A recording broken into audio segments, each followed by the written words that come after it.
Hey guys, it's Johnny here. I'm working on my old Yamaha again. I've got a couple of things that I'm looking at with my carburetor. This is off of my 1973 175.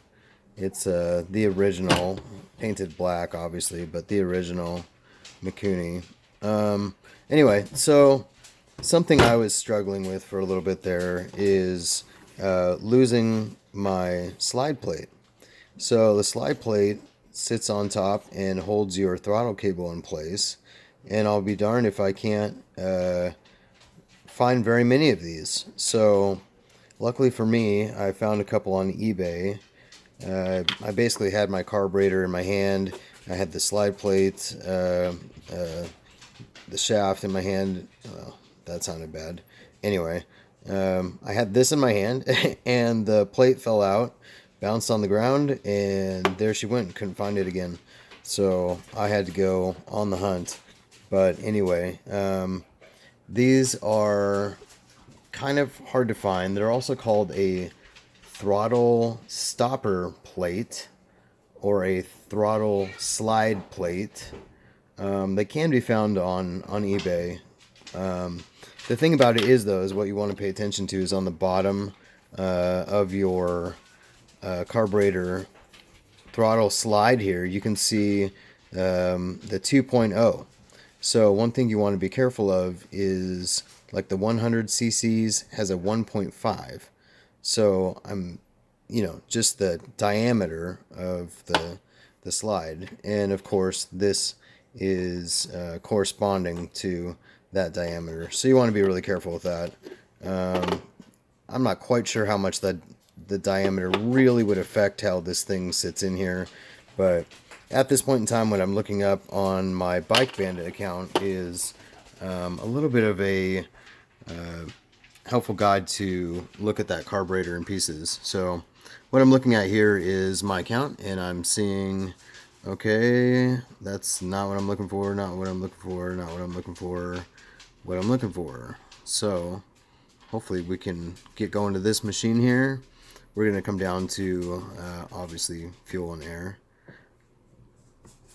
Here we go. Here we go. Okay, all right.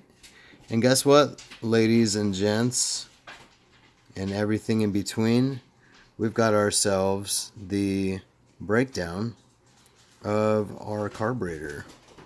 So, in any event, if you're like this guy and are still kind of learning these things and taking it easy, you can come on a site like this. This is bikebandit.com.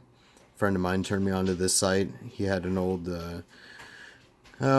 maybe early 70s Suzuki. I think it was a 125, and he found a lot of his components on here. So what's cool is they label every little thing, any little pin, screw, nut, washer, bolt.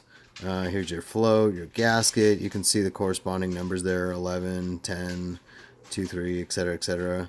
What you can do is come a little bit further down the line here, and it shows you basically the price and how fast it ships, what the retail price for it is, what their seller's price is. Sometimes there's a little fluctuation.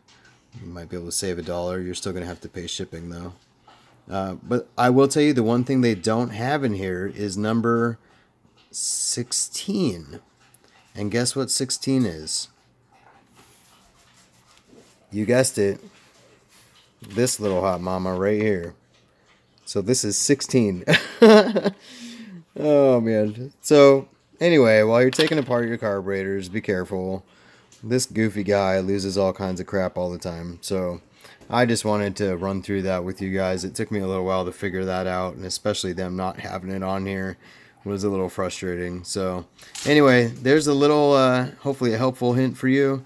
You can also check out any of these other things that might be for your bike. So anyway, have a good one, guys.